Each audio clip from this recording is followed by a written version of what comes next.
Hello students, आप सबका स्वागत है मेरे चैनल में। और आज हम बहुत दिनों बाद अपनी वीडियो लेकर आ रहे हैं। जैसा कि आप सबको पता था कि अभी स्टूडेंट्स की छुट्टियां चल रही हैं और अभी भी छुट्टियां चल रही है, लेकिन हम चाहते हैं कि छुट्टियां ख़त्म होने से पहले, स्कूल स्टार्ट होने से पहले आपका एजुकेशन सिस्टम स्टार्ट हो जाए। तो उसके लिए हम अपनी वीडियो लेकर आए हैं। तो हम एक दो क्वेश्चन जो अब तक हमने अपनी वीडियो में आज अभी तक डिस्क्राइब किया है उसके रिगार्डिंग हम एक दो क्वेश्चन लेंगे और उसके बाद हम आगे अपने नेक्स्ट टॉपिक को लेकर बढ़ेंगे, जिसमें हम प्यूरिफिकेशन टेक्नोलॉजीज के बारे में बात करेंगे, प्यूरिफिकेशन मेथोडोलॉजीज के बारे में बात करेंगे। तो सबसे पहला क्वेश्चन मैं लेके आया हूँ। ये क्वेश्चन है, इसमें मैंने 3 IUPAC नेम लिखे हैं। इन तीनों IUPAC नेम का हमें क्या करना है कि कंडेंस्ड स्ट्रक्चर और बॉन्ड स्ट्रक्चर बताना है। तो जैसा कि आपको नाम से ही समझ में आ रहा है, कंडेंस्ड स्ट्रक्चर किस तरह की होती है। कंडेंस्ड स्ट्रक्चर इस तरह होती है, जैसे अगर हम सपोज एक एग्जांपल मैं लेता हूं, अगर हम लिखते हैं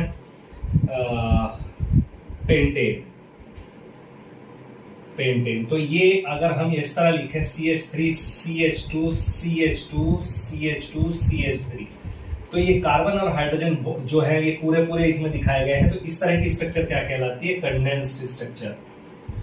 कंडेंस्ड स्ट्रक्चर। वहीं अगर इसको हम पेंटेन को किस फॉर्म में लिखे, बॉन्ड की फॉर्म में लिखे, जैसे एक कार्बन के बीच में ये बॉन्ड, एक कार्बन के बीच में ये बॉन्ड, फिर ये बॉन्ड, फिर ये बॉन्ड, 1 2 3 4 5। तो इन सबको जहां पर ये टर्मिनल है, टर्मिनल को हम CH3 लिखते हैं और इसको हम CH2, इसको CH2 और इसको हम CH2 मानते हैं और ये इनके बीच बॉन्ड है और ये CH3 मानते हैं। तो इन सबको, इस तरह की स्ट्रक्चर को जब हम इसमें ये हटा दीजिए, अब ये हटा दीजिए, ये अंडरस्टैंडिंग के लिए मैंने लिखा था, ये हटा दीजिए, ठीक है। ये हटाने के बाद जो इस तरह की स्ट्रक्चर बनती है आपकी, उसको हम बोलते हैं बॉन्ड स्ट्रक्चर।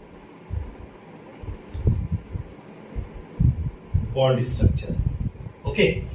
तो अब इन 3 कंपाउंड को हम एग्जांपल 1 बाय 1 लेंगे और समझेंगे इनका आंसर्स क्या है, ठीक है। तो पहला एग्जांपल है, आपको बॉन्ड स्ट्रक्चर और कंडेंस्ड स्ट्रक्चर समझ में आ गया होगा। तो पहला एग्जांपल है, पहले एग्जांपल में उसने लिखा है कि 2,2,4 ट्राइमिथाइल पेंटेन। नाम से समझिए, पहले हम कंडेंस्ड स्ट्रक्चर लिखेंगे इसकी 2,2,4 ट्राइमिथाइल पेंटेन। तो सबसे पहले पेंटेन के लिए 5 कार्बन की चेन बना लीजिए, 1 2 3 4 5। 5 कार्बन की चेन बन गई, पेंटेन है। तो अब चूंकि 2 पोजीशन और 4 पोजीशन पर सब्स्टिट्यूशन है, तो इसको 1 लेंगे, 2 को हम छोड़ देंगे, यहां पर CH2 और 4 पर सब्स्टिट्यूशन है, उसको भी छोड़ दीजिए नंबर, और यहां CH3, ठीक है। अब 2 2 4 ट्राइमिथाइल, 3 मिथाइल लगे हैं, तो इसको हम ऐसे करेंगे, यहां पर 1 मिथाइल, 2 2 2 मिथाइल, और ये 2 2 4 1 2 3 4। आप इसको ऐसे समझ सकते हैं, मैं नंबरिंग दे देता हूं, 1 2 3 4 5। तो क्या हुआ, आपका 2 पोजीशन पर 2 मिथाइल हो गया, 2 2। देन फोर्थ पोजीशन पर भी 1 मिथाइल हुआ, 4 ट्राइमिथाइल। कितने मिथाइल है? 3 मिथाइल है, तो ट्राइमिथाइल, ठीक है। और 1 2 3 4 5 कार्बन की चेन है, तो पेंटेन, ये बन गया। ये इसी कैसी स्ट्रक्चर है? Condensed structure. अगर अब इसको हम बॉन्डेड स्ट्रक्चर के लिखेंगे, तो बॉन्डेड स्ट्रक्चर कैसे हो जाएगी इसकी? भैया कितने बॉन्ड आ रहे हैं टर्मिनल? 1 2 3 4, तो 4 बॉन्ड, 1 2 3 4, 4 बॉन्ड हो गए, ठीक है। 2 पोजीशन पर 2 मिथाइल है, तो 2 बॉन्ड यहां पर, 2 मिथाइल हो गए, और 4 पोजीशन पर 1 मिथाइल है, तो 1 बॉन्ड यहां पर। तो इस तरीके से ये इसकी हो गई। इसको भी अगर हम देखेंगे तो ये नाम तो सेम रहेगा, ये 1 2 3 4 5, ठीक है। 5 पोजीशन हो गई, और ये 1 मिथाइल, 2 मिथाइल और 3 मिथाइल हो गए। तो ये इसकी हो जाएगी बॉन्ड स्ट्रक्चर, ओके। तो ये इसकी हो गई बॉन्ड स्ट्रक्चर। अब इसका समझ में आ गया होगा। नेक्स्ट एग्जांपल, आंसर बी को हम लेके चलेंगे। तो बी में क्या किया है उसने? बी में आप देख रहे हैं उसने नाम लिखा है 2 hydroxy 1 2 3 propane tricarboxylic acid, 1 2 3 propane tricarboxylic acid. तो 1 2 3 प्रोपेन। अब कार्बोक्सिलिक एसिड के कार्बन काउंट होते हैं तो यहां पर COOH, COO,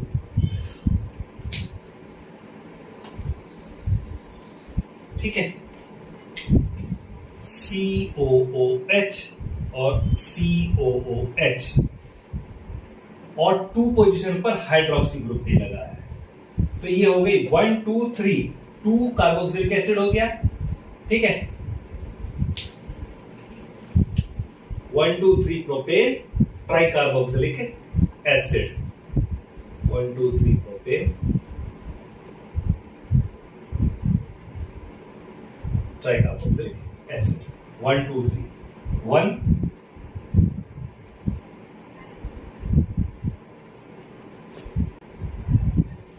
okay, COH, 1 2 3 propane try carboxylic acid. ये इसकी कैसी स्ट्रक्चर है, 1 2 3 प्रोपेन ट्राई कार्बोक्सिलिक एसिड। तो ये कैसी स्ट्रक्चर हो गई इसकी, ये हो गई कंडेंस्ड स्ट्रक्चर, ओके। अगर हम इसी को लेकर जाएंगे बॉन्डेड स्ट्रक्चर बनाएंगे तो जो आपका कार्बोनिल ग्रुप है उसको लिखते हैं ऐसे, ठीक है, यहां पर एक CH2 और आ गया, देन यहां पर ये कार्बोनिल ग्रुप आ गया, ठीक, और 2 पोजीशन पर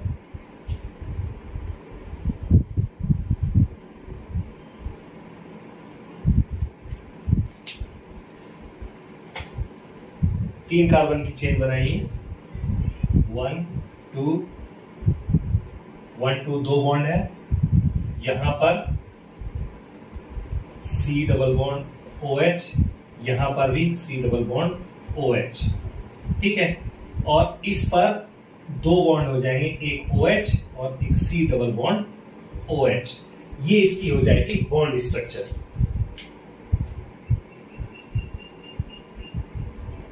बॉन्ड स्ट्रक्चर, ठीक है।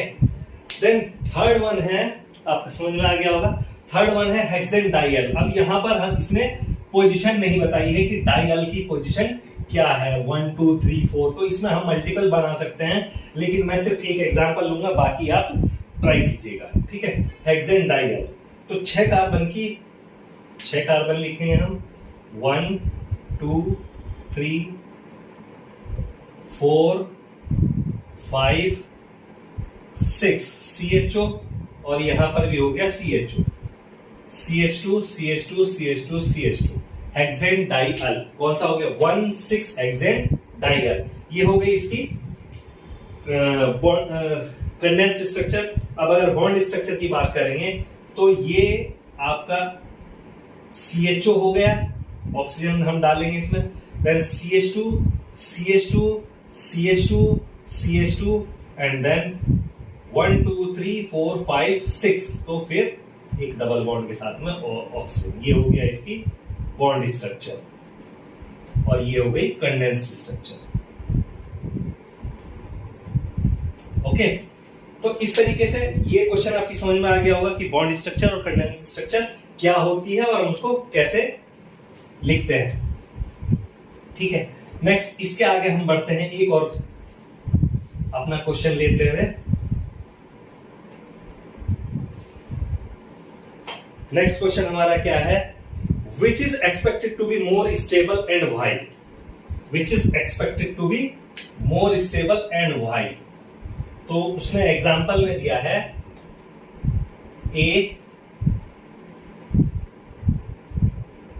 O2N CH2 CH2 O negative, और B उसने दिया है CH3 CH2 O negative. So which is expected to be more stable and why. तो क्यों, हमने अपने लास्ट वीडियोस में बहुत सारी चीजें पढ़ी, तो उस वक्त हमने जो पढ़ा इंडक्टिव इफेक्ट, एक चीज हमने पढ़ी थी कि इंडक्टिव इफेक्ट क्या होता है।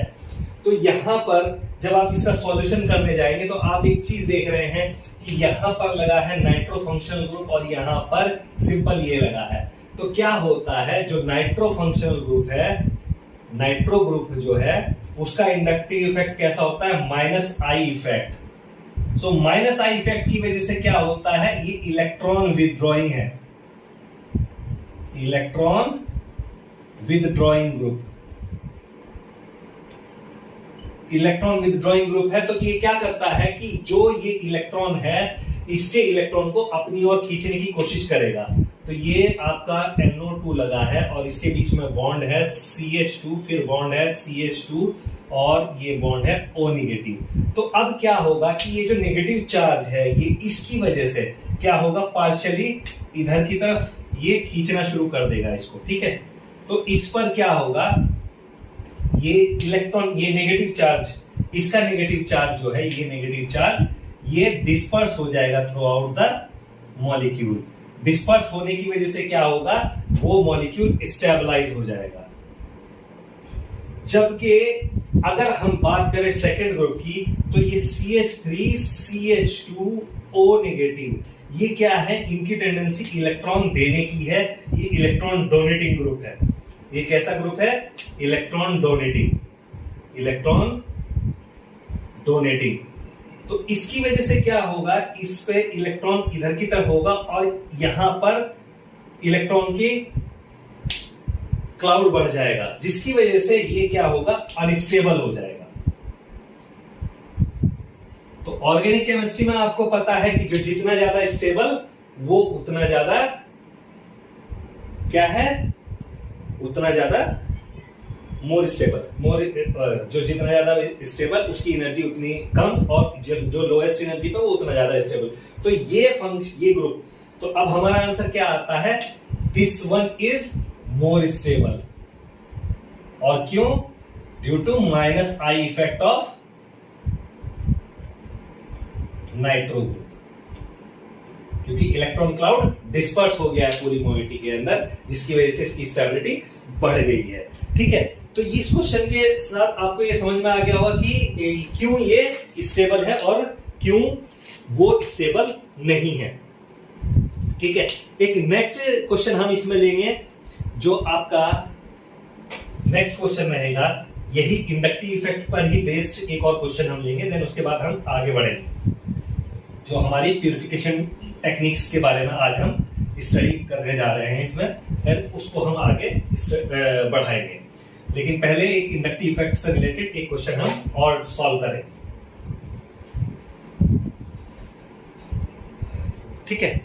तो एक क्वेश्चन है, explain the correct order of acidity of the following, explain the correct order of the acidity, question explain the correct order of acidity of the following. तो इसमें ए है Cl3 COH greater than Cl2 CH greater than Cl CH2 COH greater than CH3 COH। ये correct order है, ये correct order है, इसमें कोई problem नहीं है। लेकिन ऐसा क्यों है, क्योंकि जो आपका क्लोरीन है, क्लोरीन क्या है, इसका माइनस आई इफेक्ट होता है और ये इलेक्ट्रॉन विड्रॉइंग है, विड्रॉइंग है, ठीक है। तो इसकी वजह से क्या होगा, जो आपके Cl 3 Cl जो लगे हैं इस कार्बन पर, ठीक है, इस कार्बन पर, और देन उसके बाद क्या होता है आपका COOH। तो ये क्या है, ये कंपैरेटिवली, अब अगर मैं बोलूं Cl दो ही हैं, CH COOH, ऐसे ही हमारा एक है Cl CH2 COOH। तो जब हम यहां देखेंगे तो ये इलेक्ट्रॉन की पुलिंग 3 क्लोरीन मॉलिक्यूल कर रहे हैं, तो इफेक्टिवली जो ऑक्सीजन और हाइड्रोजन के बीच का जो बॉन्ड होगा,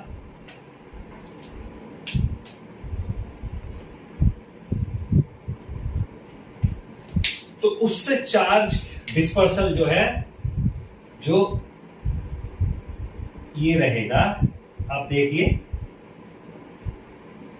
ऐसा रहेगा, जो इलेक्ट्रॉन की कूलिंग रहेगी वो ऐसे रहेगी, तो जिसकी वजह से अवेलेबिलिटी ऑफ प्रोटॉन जो है वो इसकी ज्यादा हो जाएगी, क्योंकि यहां पर जो नेगेटिव चार्ज आएगा, जब ये बॉन्ड डिसोसिएट होगा, यहां पर जो नेगेटिव चार्ज आएगा उसकी stability as compare to other two ज्यादा रहेगी, जिसकी वजह से क्या होगा, इसकी स्टेबिलिटी ज्यादा होगी और H पॉजिटिव आयन ही इजीली रिलीज कर देगा, और जो जितने इजीली H पॉजिटिव आयन को रिलीज करेगा, ठीक है, वो उतनी ज्यादा उसका एसिडिक कैरेक्टर होगा। तो जो ये सीक्वेंस दी है वो सीक्वेंस परफेक्ट है हमारी एसिडिक कैरेक्टर को डिफाइन करने के लिए। और CH3COOH के केस में क्या है, ये इलेक्ट्रॉन डोनेटिंग है, ये इलेक्ट्रॉन डोनेटिंग है, तो इसकी स्टेबिलिटी, ये बॉन्ड बहुत स्ट्रांग हो जाएगा, तो ये इजीली जो है H पॉजिटिव आयन नहीं देगा, ठीक है, H पॉजिटिव आयन देगा लेकिन एज कंपेयर टू दिस ये कम देगा H पॉजिटिव आयन,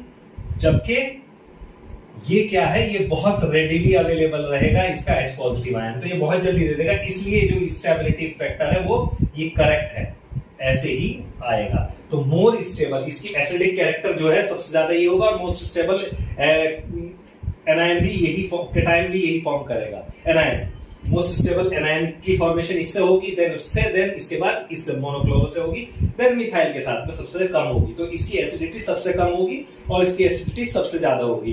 तो एसिडिक कैरेक्टर ये क्लियरली डिफाइंड है कि एसिडिक कैरेक्टर इसका इस तरीके से जिस सीक्वेंस में दिया गया है उसी सीक्वेंस में इसका एसिडिक कैरेक्टर रहेगा। देन इसका बी पोर्शन पर हम चलते हैं। बी पोर्शन की अगर हम बात करेंगे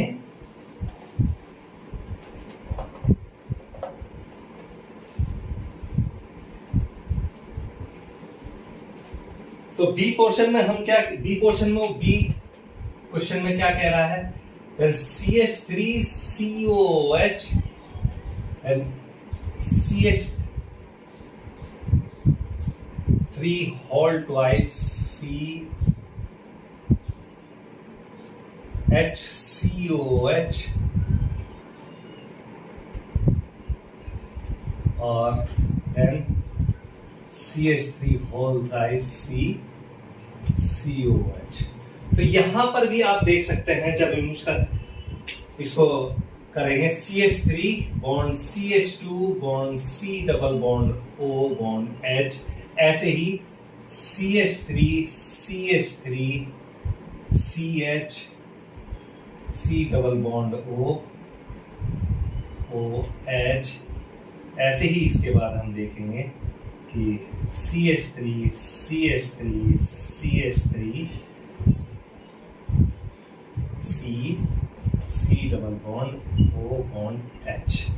तो यहां पर भी बहुत क्लियर है कि जो ये इलेक्ट्रॉन डोनेटिंग ग्रुप है ये इलेक्ट्रॉन देगा यहां पर, तो ऐसे ही यहां पर ज्यादा इलेक्ट्रॉन की अवेलेबिलिटी रहेगी, जिसकी वजह से ये बॉन्ड और स्ट्रॉन्गर हो जाएगा और इजीली जो H पॉजिटिव आयन है वो इजीली अवेलेबल नहीं रहेगा इस केस में। तो ये लीस्ट एसिडिक होगा क्योंकि H पॉजिटिव आयन नहीं बनना है, और ये मोस्ट एसिडिक होगा इस केस में क्योंकि यहां पर H positive ion easily available है, क्योंकि इलेक्ट्रॉन डोनेटिंग टेंडेंसी कम है, यहां पर सिर्फ एक CH3 ग्रुप है, और इससे भी कम अगर बात करेंगे तो CH3 CH2 इथाइल के बजाय मिथाइल अगर आ जाएगा तो उसकी एसिडिटी ज्यादा होगी इसके कंपैरिजन में।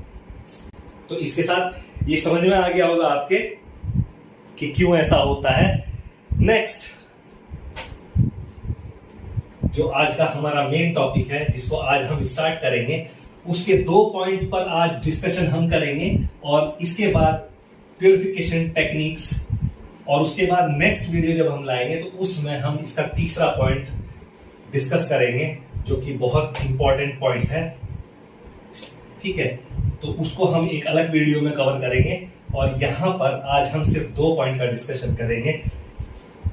तो हमारा नेक्स्ट जो टॉपिक है वो है प्यूरिफिकेशन टेक्निक्स या मेथोडोलॉजी। प्यूरिफिकेशन टेक्निक्स या प्यूरिफिकेशन मेथोडोलॉजीज। तो नॉर्मली प्यूरिफिकेशन क्या होता है कि जब हम कोई रिएक्शन करते हैं ऑर्गेनिक केमिस्ट्री के अंदर, तो जो हमारा प्रोडक्ट फॉर्मेशन होती है वो ऐसा नहीं होता कि हमने 3-4 रिएक्टेंट मिलाए और प्रोडक्ट बनाया तो वो प्रोडक्ट बिल्कुल आपको 100% प्योर प्रोडक्ट मिलेगा, उसमें कोई बाय प्रोडक्ट नहीं बनेगा या कोई इम्प्योरिटी नहीं बनेगी। ऐसा ऑर्गेनिक केमिस्ट्री में नहीं होता है। यहाँ पर होता क्या है, जब रिएक्शन कंप्लीट होती है तो कंपाउंड बनने के साथ साथ जो हमारा डिजायर्ड प्रोडक्ट है, प्रोडक्ट बनने के साथ साथ उसमें कुछ इंप्योरिटीज भी बनती है, कुछ बाय प्रोडक्ट भी बनते हैं। तो उस अपने डिजायर्ड कंपाउंड को उन बाय प्रोडक्ट या इंप्योरिटीज से सेपरेट करने की जो मेथोडोलॉजी, जो टेक्निक होती है, उसको हम बोलते हैं प्यूरिफिकेशन टेक्निक। तो प्योर करने की जो टेक्नोलॉजी है उसको हम बोलते हैं प्यूरिफिकेशन टेक्निक। अब ये डिपेंड करता है कि हम किसी कंपाउंड को कैसे प्यूरिफाई करते हैं। ये डिपेंड करता है उस चीज पर कि उस कंपाउंड की नेचर कैसी है। कंपाउंड सॉलिड है तो या कंपाउंड लिक्विड है तो किस तरह की हम टेक्नोलॉजी अप्लाई करेंगे कंपाउंड को प्यूरिफिकेशन के लिए। जैसे लिक्विड कंपाउंड की अगर हम बात करें तो वहां पर हम डिस्टिलेशन मेथोडोलॉजी से उसको प्यूरिफाई कर सकते हैं, कॉलम क्रोमेटोग्राफी से प्यूरिफाई कर सकते हैं।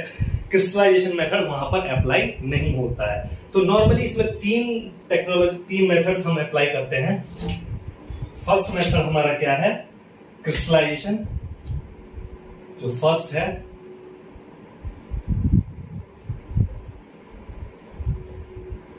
क्रिस्टलाइजेशन, सेकंड जो हमारा आता है डिस्टिलेशन, और थर्ड जो हमारा आता है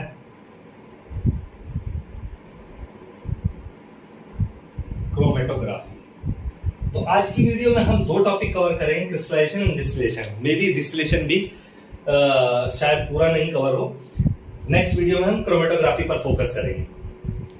तो क्या होता है कि अब इंपॉर्टेंट चीज क्या है कि इन 3 मेथोडोलॉजी से हम कर सकते हैं। तो क्रिस्टलाइजेशन, जैसे नाम से ही पता चल रहा है, क्रिस्टल की फॉर्मेशन होगी, और क्रिस्टल किसके बनते हैं, सॉलिड कंपाउंड के क्रिस्टल बनते हैं। तो इस मेथोडोलॉजी से हम लिक्विड कंपाउंड का प्यूरिफिकेशन नहीं कर सकते, जबकि इन 2 मेथोडोलॉजी से हम, हमारा सॉलिड कंपाउंड हो या लिक्विड कंपाउंड हो, किसी भी तरह का कंपाउंड हो, इन 2 मेथोडोलॉजी से हम उसको प्यूरिफाई कर सकते हैं। तो ये क्रोमेटोग्राफी जो है एडवांस टेक्नोलॉजी है, उसके पहले डिस्टिलेशन और क्रिस्टलाइजेशन ही ओल्ड टेक्नोलॉजी है, इसको हम यूज करते हैं प्यूरिफिकेशन के लिए। तो क्रिस्टलाइजेशन में सबसे पहले चीज क्या होती है कि जो भी कंपाउंड आपका आ रहा है वो सॉलिड कंपाउंड होना चाहिए।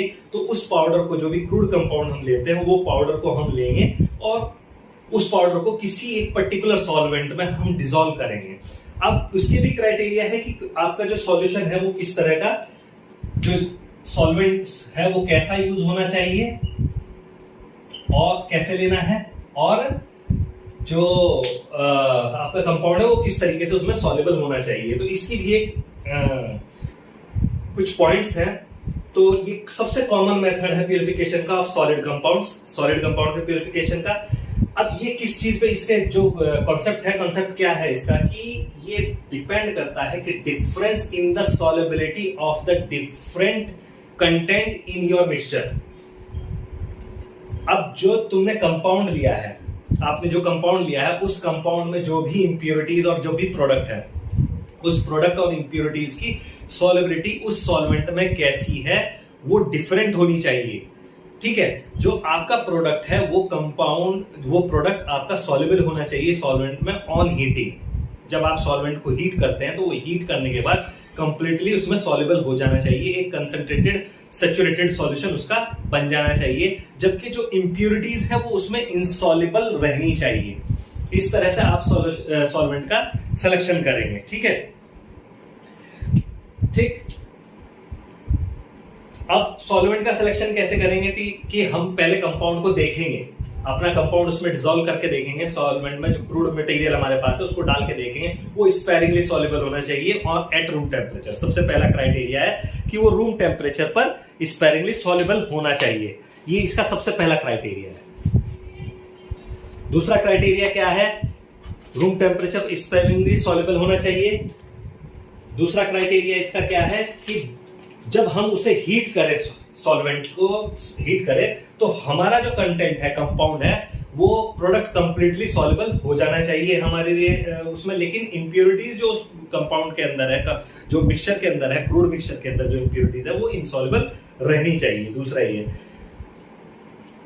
दूसरा पॉइंट, तीसरा पॉइंट ये हो गया कि सॉल्युबिलिटीज इंप्योरिटीज जो है वो सॉल्युबल नहीं होनी चाहिए सॉल्वेंट के अंदर। तीसरी चीज जो मोस्ट इंपॉर्टेंट थिंग है कि हमारा जो सॉल्वेंट ले रहे हैं हम, it should not react, it should not react. Okay, जो हम सॉल्वेंट ले रहे हैं it should not react with the, should not react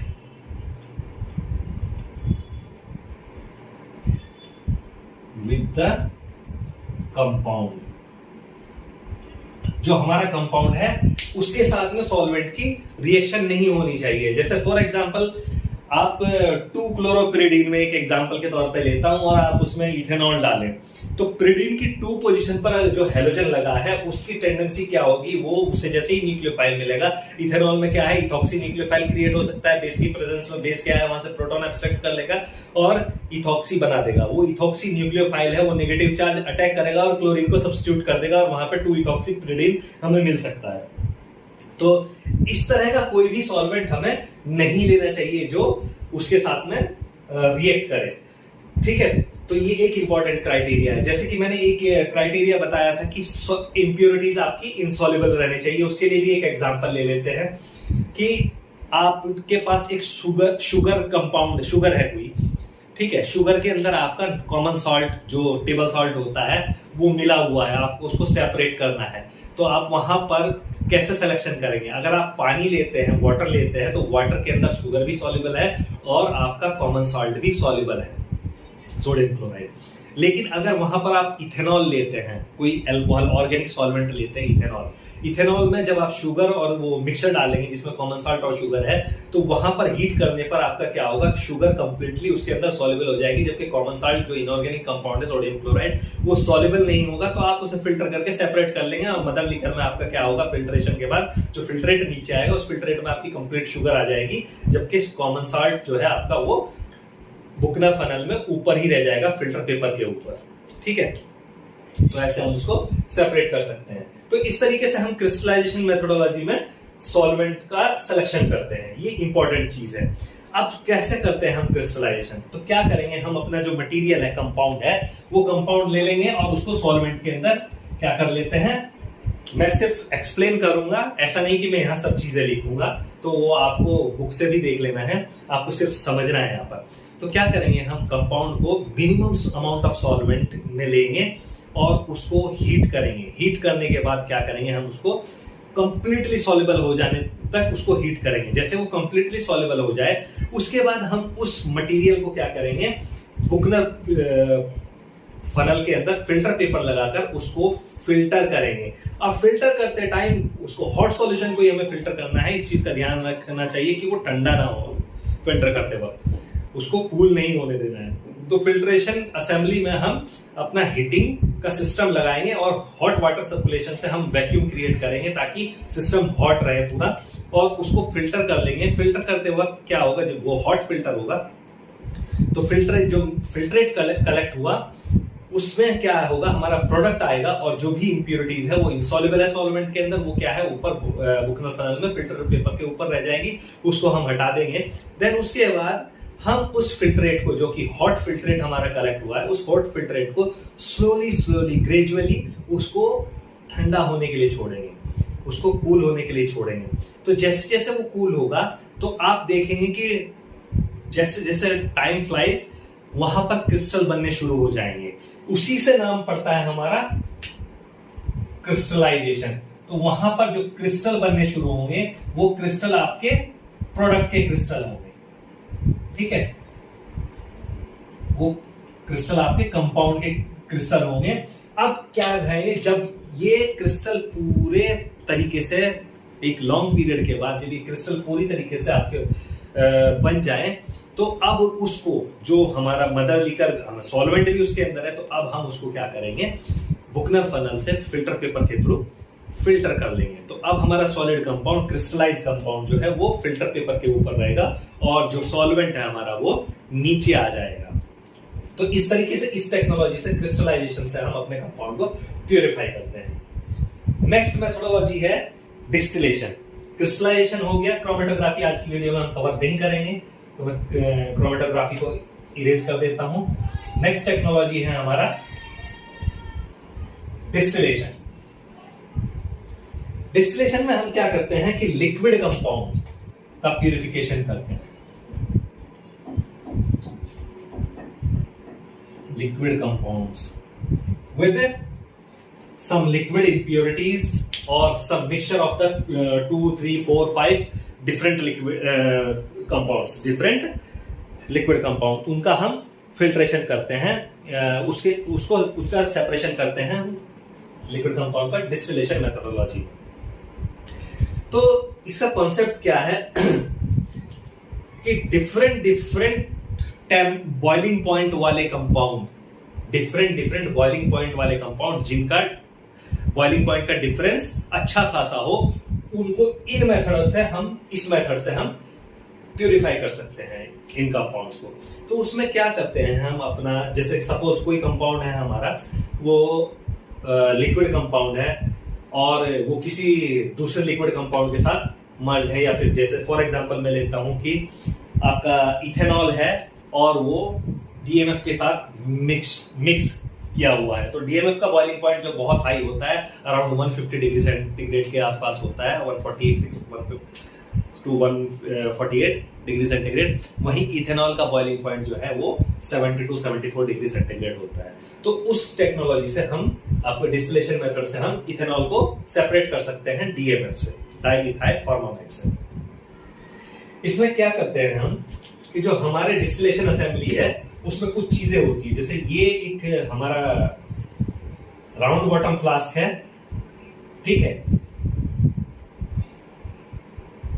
ये राउंड बॉटम फ्लास्क है और ये यहां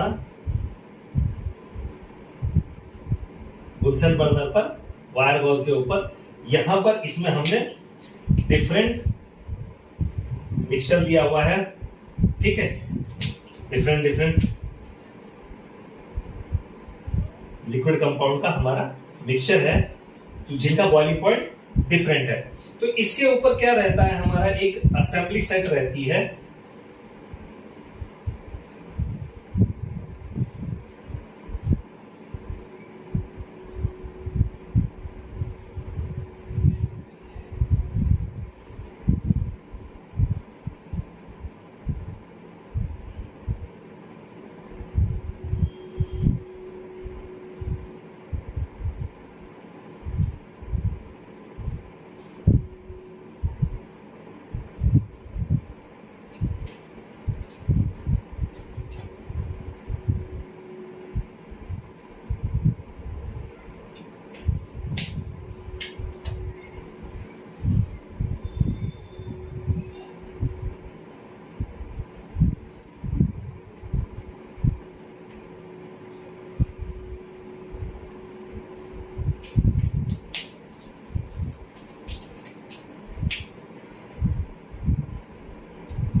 तो ये देखिए इस तरह की एक असेंबली होती है। इसमें हमारा मिक्सचर ऑफ जो हमारा दो कंपाउंड का मिक्सचर है, मिक्सचर ऑफ कंपाउंड्स। तो इसको क्या करते हैं, डिफरेंट डिफरेंट बॉइलिंग पॉइंट के लिक्विड कंपाउंड है, इसको क्या करते हैं, हीट करते हैं कब, कहां तक, जो लोअर बॉइलिंग वाला कंपाउंड है जिसका बॉइलिंग पॉइंट कम है, उस लेवल तक हम इसको हीट करेंगे। और जब इसको हीट करेंगे तो इसकी वेपर्स बनेगी, यहां से इस कंपाउंड की वेपर्स बनेगी। ये वेपर्स ऐसे जाएंगी और यहां से आएगी, ये वेपर्स यहां से ऐसे वेपर्स बनेगी। बॉइलिंग पॉइंट से ज्यादा हीट करेंगे, वेपर्स बनेगी। जो वेपर्स ऊपर जाएगी, गैसेस फेज में कंपाउंड आएगा हमारा, वो गैसेस फेज में ऊपर जाएगा, क्योंकि ऊपर से निकलने का कोई रास्ता नहीं है। ये थर्मोमीटर लगा है जहां पर हम उसका टेम्परेचर मॉनिटर करेंगे कि हाँ हमारा कंपाउंड उतना हीट हुआ कि नहीं जितना हमारा रिक्वायरमेंट है। जब ये हीट होगा, हीट होने के बाद गैसेस फेज में आएगा, यहां पर आएगा, यहां से हमारा वाटर सर्कुलेशन हो रहा है, चिल्ड वाटर का सर्कुलेशन। तो जैसे ही इसका टेम्परेचर यहां पर डाउन जाएगा, लोअर होगा, क्योंकि चिल्ड वाटर की सरफेस के कांटेक्ट में आएगा। चिल्ड वाटर जहां से सर्कुलेट हो रहा है उस ग्लास सरफेस के कांटेक्ट में आएगा, जिसका टेम्परेचर अराउंड 0 डिग्री सेंटीग्रेड है।